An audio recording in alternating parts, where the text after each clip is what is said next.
Ron Hine, 515 Willow. I'm representing the Fund for a Better Waterfront.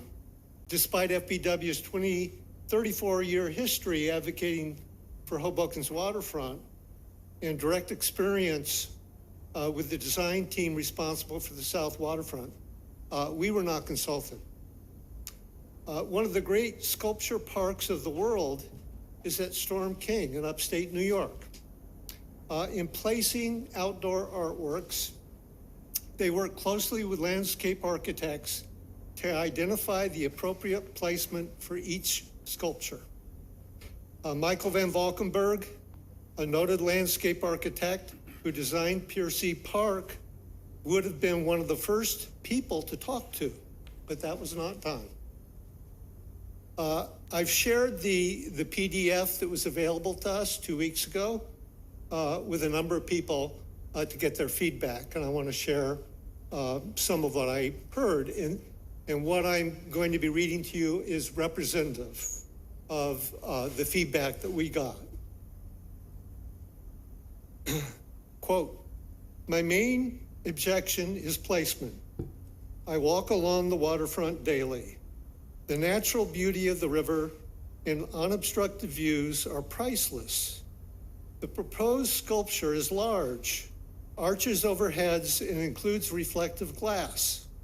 It directly competes with the simple natural environment.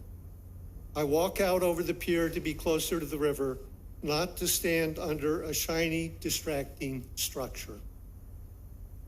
A friend of mine who's a sculptor and actually has one of his pieces on the Jersey City waterfront wrote to me this: "Public sculpture must mediate between the larger landscape and the human scale.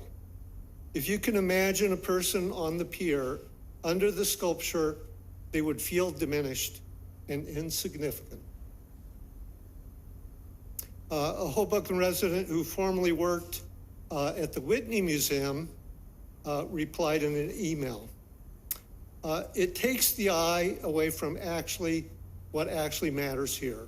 Light on the water and movement of the water are more interesting. It also seems quite static compared to the constantly moving world it inhabits. While it may be large, it seems like too small a gesture, not enough there. Like a floral arch at a wedding, nothing to think about." This is from a Hoboken sculptor who teaches at Pratt, referring to Pier C Park. "Every design element of the park is integrated and in service of the spectacular view of the Hudson River. The park's uninterrupted arcing walkways and long pier capitalize on views to Manhattan as well as to the north and the south. The braided steel rope fencing is designed to be invisible from within the park. The fencing handrails house downward pointing lights, an unobtrusive solution to public lighting that obviates the need for vertical structures by the water's edge. The proposed sculpture, by contrast, sticks up in a semicircle along the length of the pier out into the river. In taking this grandiose gesture, the stainless steel and glass structure is abrupt, intrusive, and out of place. From the rendering, it will tower over the park visitors and obstruct views from all parts of the park and from points north and south of the park." This was posted today on X, formerly known as Twitter. Quote, "I'm concerned the artist has limited experience on projects of this scale, and Pier C is a sculpture unto itself, much like Little Island in Manhattan. The art should be in the park, not overwhelm the park or human experience." I understand there will not be a vote tonight. I'm sorry to come in at this stage, but like I said, if we had been involved early on, we would have been happy to provide this kind of feedback early on. I don't mean to, I know the artist is very accomplished, and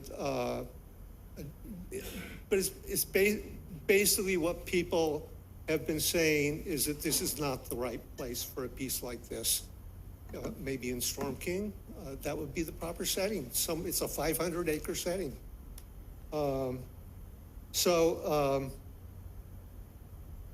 We do support this program. We think we do support the arts, but we think to approve this specific piece would be a serious setback for this program. Thank you. Thank you.